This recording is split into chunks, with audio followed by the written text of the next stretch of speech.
up, YouTube? And welcome to another edition of the Z Files. My name is Rod Z, and this is our fourth show. We are super excited. Thank you for joining us again this evening. If you haven't already, please like, share, and subscribe. Make sure you hit that bell so you can get notifications. And we want you to join us for a show that we think is going to be pretty special. So what is the Z Files? It's a show that wants to inform, entertain, and enlighten. And we ain't about all that drama and mess. We want to do something positive. We want to do something that's going to be uplifting and encouraging, or we want to give you some vital information that will help you improve your life in some way, shape, form, or fashion.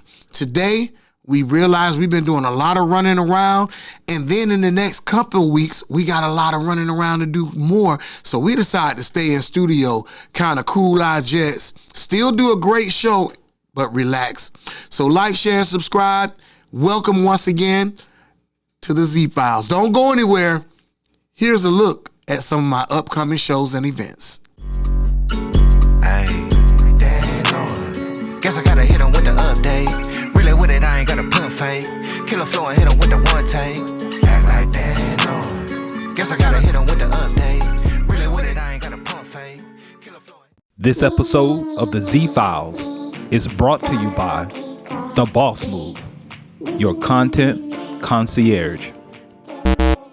And now it's time for our HBCU Spotlight.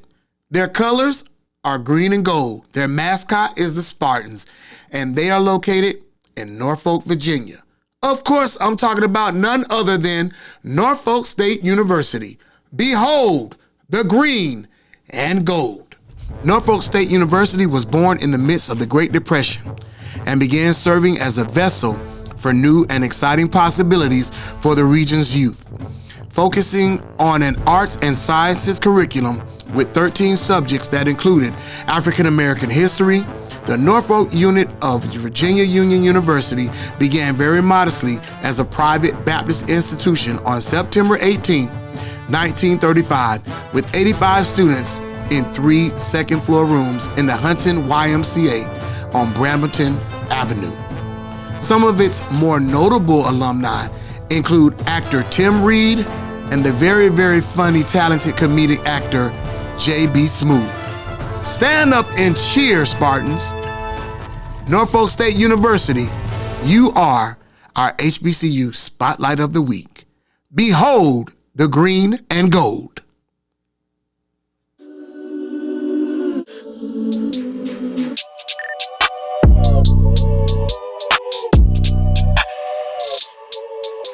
All right, so we're talking about some things that are going on, and we came across a very interesting article stating that there's a restaurant in North Georgia, close to Tennessee, that is charging families an extra surcharge, sometimes an unknown number before, on the menu.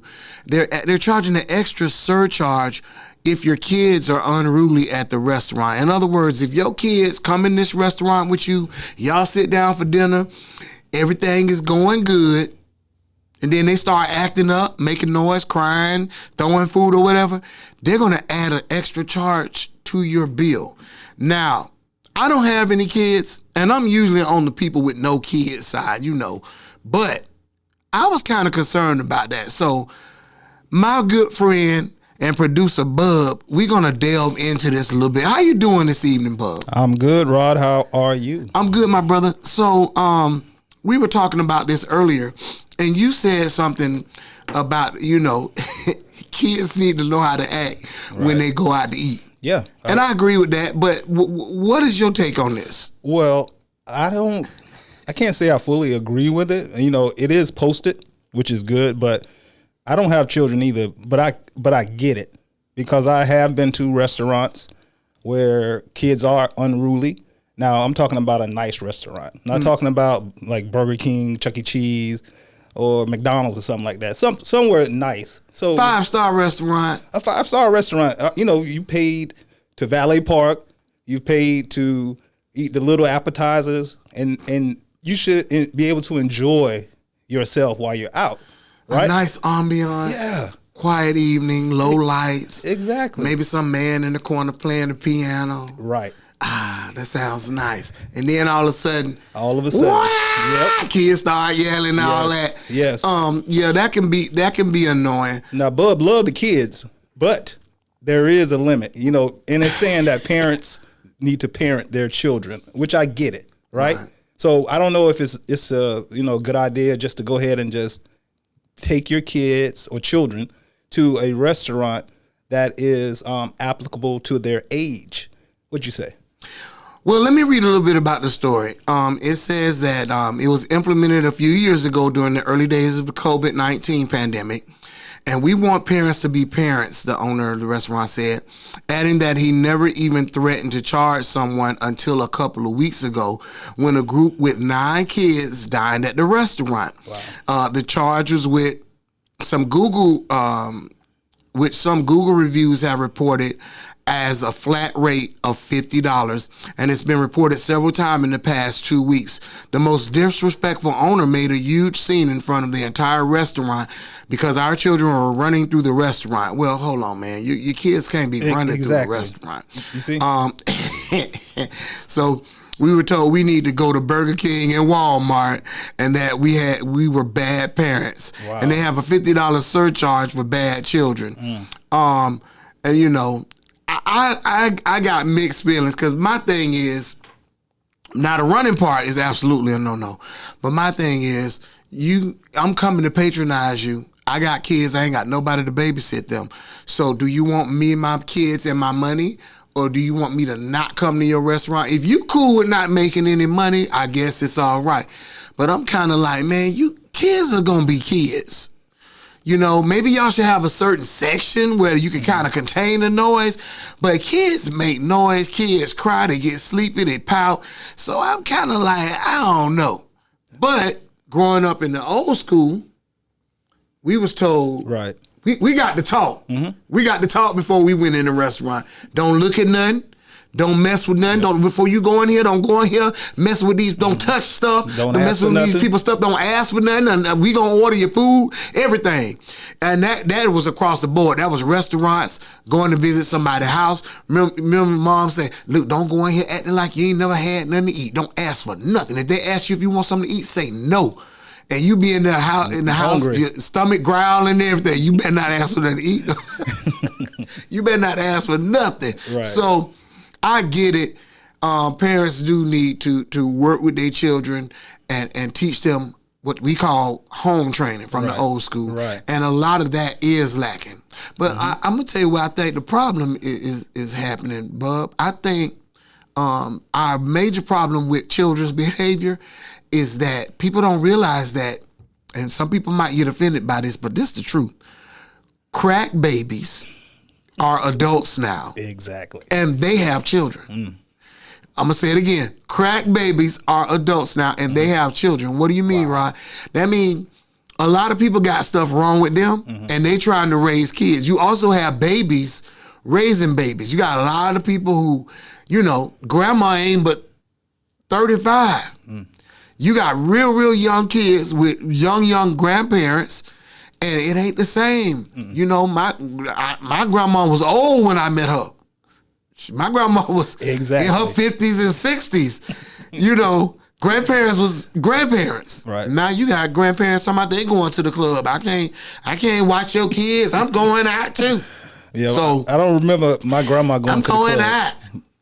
Yeah, I don't remember that. But as far as some parents, they let it ride. So the $50 surcharge, if you are one of those parents that you know your child is a little too much, and parents, please, some people don't know though. They really don't. They don't. Well, to me, they know. But if you know, then expect that $50 to be put to good use. You know what I mean? And they should add it to the airlines. I mean, I know if you've been on an airline, it's bad. But Bub, airline tickets cost a lot. Yeah. And then the babies be on there, the ears be popping. Come on, man. But they want to charge also for if you're overweight, you know, for extra seats. So I mean, you taking up 2 seats. If you double the fine, twice the fine, you need to pay. Right. I mean, you cutting into money. So I get it, but that's a little bit different. But I'm talking about, I'm at a restaurant, I'm on vacation.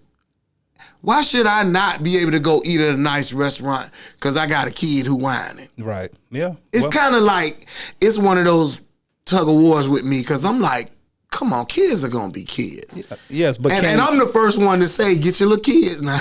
That's it. But you know, it is a conversation, you know, for parents to have, you know, before you go out. Do I go to this 5-star restaurant or go to Checkers or somewhere like that? You know, I gotta eat at Checkers because I got kids. No, that's not what I'm saying. Because some parents can control get their kids under control. Yeah, I mean, just with a look, and you know that's what happened when we were growing up. What happened to the good old days where you snatch them up, take them in the bathroom, pinch them? Remember the pinch talk? You better shut your mouth right now. I'm gonna beat you. What happened to that? Yeah. I ain't seen the pinch talk in a long time. No, it does not exist. I ain't seen the look in a long time. They told the kids that you can now call, you know, the people on you. So, you know, parents are like, hey, let me just. You know what my mom told me one day? What's that? She said, hit a phone. You want See? to call the people? Because I told her I was going to call the people. She said, if you can get to this phone, you can call them. And then she got in a football 3-point stand like a lineman and said, come on. Yeah. So things have definitely changed. I think the moral to the story is people need to manage their children at home first. Right. If they can't act right at home, what they gonna do? And you can tell people that discipline their kids because when they go out in public, the kids are very mannerable. They're yes sir, no sir, yes ma'am, no ma'am, and the kids do what they supposed to do. But I still think, man, come on, I'm getting ready to walk out, and I ain't even know my kids was off the chain like that. Yeah, they knew. Now you adding the extra charge for, because they adding on an extra gratuity for if you have a party of 6 or more. Right. They adding surcharges for if I want. Look, you got to watch your menu. They adding charges on if you want the vegan menu. They sliding all kind of charges in behind. You better watch it. So that's another thing. Look at your check before you check out because they adding surcharges in. And don't even get me started on if you order a drink. Yeah. It's ridiculous now. So we want to go out to eat. Let's make sure our children do what they're supposed to do. And I think kids should go to fine restaurants. That my parents took me so we can learn how to conduct ourselves. So yeah, that you should take, you know, your children out so they can. So they can learn. So can they learn, need to be in the environment. We're going to have a couple of hiccups. Maybe you need to watch the age. Maybe say we'll start taking them when they get, right, 7. I don't know. Well, I guess like 4 or 5. You know, do something with your kids, y'all. That's what I'm saying. Do something with your children before you take them out, or they gonna charge you extra. All right, y'all. Well, I don't know how many people agree with me or Rod, but you know, those that are listening, comment down below. Yeah. What do you think? Let us know what you think. Tell us how you feel, and give us your opinion. That's what this show is all about. We talk about things that are going on in the world, and it is what it is. That we just talking about what we talking about right now. So join in on the conversation. Put your comments below, and let's see what you think. Everybody entitled to their opinion, right?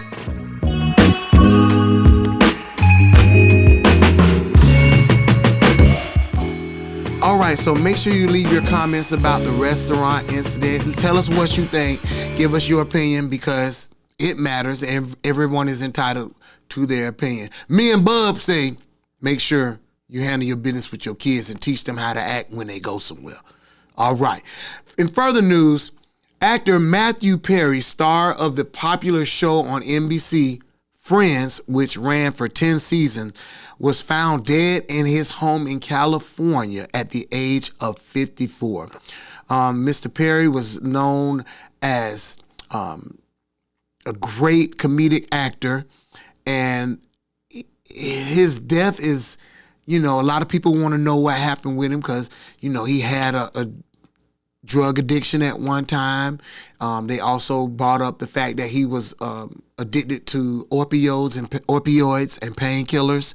And but I read in an article from the New York Times that said that the cause of his death had not yet been determined. He was found dead when the paramedics arrived. He was already dead. That the person that called 911 found him dead in his jacuzzi or pool, and then they lifted his head out of the water and you know, placed it to the side until the paramedics and first responders got there. But the New York Times article also said that they believe that no drugs were found in his system at the time, which, speaking of, you know, when we talk about the dead and respecting the dead, I think that that's a good thing because he had gone to rehab. He had gotten over his opioid addiction, and he was helping people, Bub. He was telling people that, hey, if you have an addiction with something, I can possibly help you, and call me. And that's rare for somebody of, you know, celebrity stature to tell other people. They say he was just talking to regular people. Say, hey, here's my number. If you need help, call me. So I kind of feel like that's something we should talk about as far as his legacy. He said he wanted to be known for that more than he wanted to be known as an actor. So how do you feel about that? Because it made me think about some other famous people that have died. They were living a good life, so we thought. They was happy, so we thought. People like Robin Williams, who made God knows how much money in his comedy career. Michael Jackson, you know, just different people over the years. Prince, they were living these lives, and they had opioid addiction, and they had trouble in their life. How you feel? How did this late news strike you? Well, I would just say that I have watched every episode of Friends. Wow. I mean, probably more than once, at least. So you're a big fan? Oh, I'm a huge fan of Friends. It's funny. It is. One. I Look, but before you go into it, you listen, because when you said that, everybody can't see the look on your face, bro. You don't have to make no apologies because they could lie and say they weren't watching, but everybody has watched Friends. The characters were very popular. Very popular. And the show ran for 10 years. Exactly. And like you said, you never know what a person is going through, no matter what, you know, type of money they have or what it appears. Right. And to me, he showed up, like, you know, for work, and he did his job. But when he left, you know, when it's cut, he battled with some real demons. Real ones. I mean, if that's not a wake up call, I mean, he was only 54 years old. Yeah, and I also read an article that the man had been out exercising. He had been playing pickleball before he died, and he came home. Some of his friends said that he was doing well. He was happy.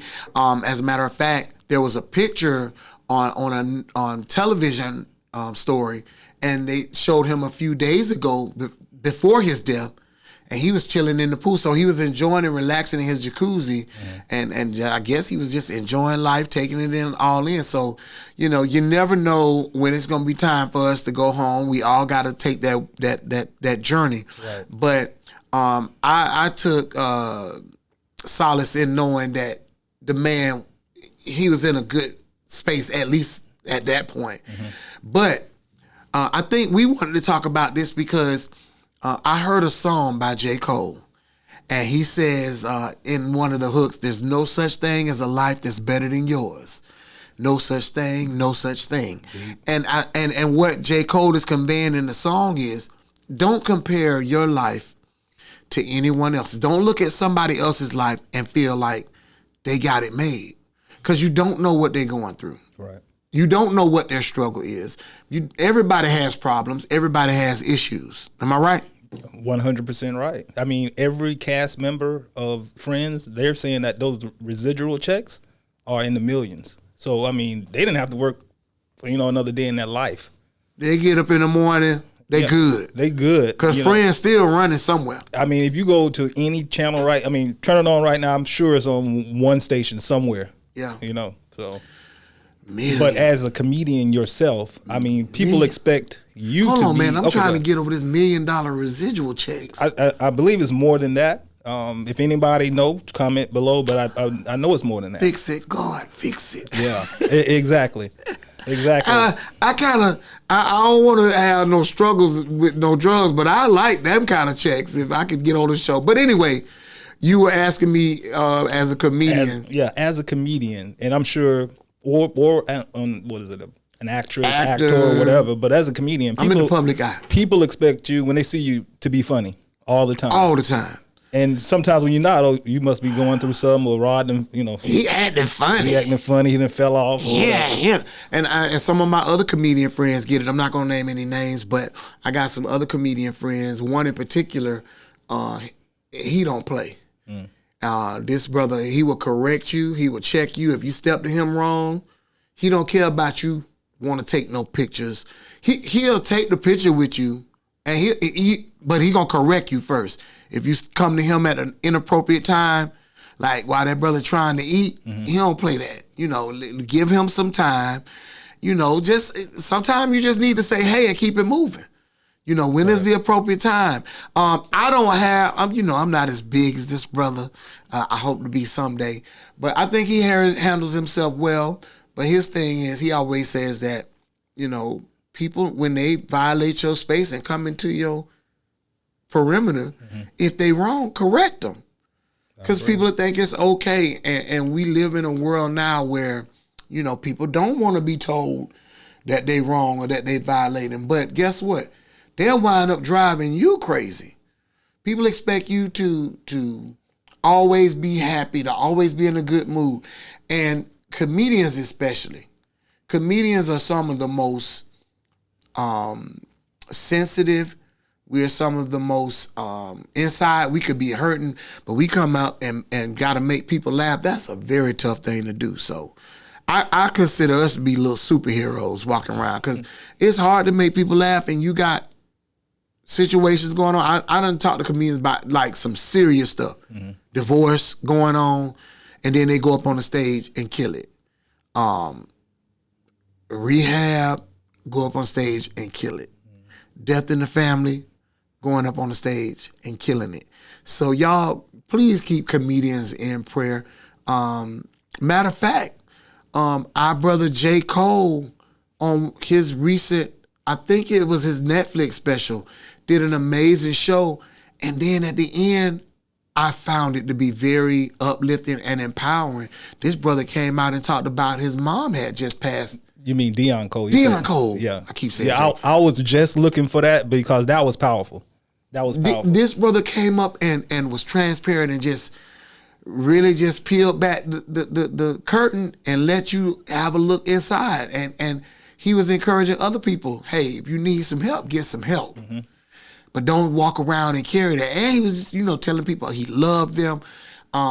So I think it's very admirable. That's why I speak about Matthew and Deion Cole and other celebrities out there that are doing an amazing job of bringing entertainment and joy to people.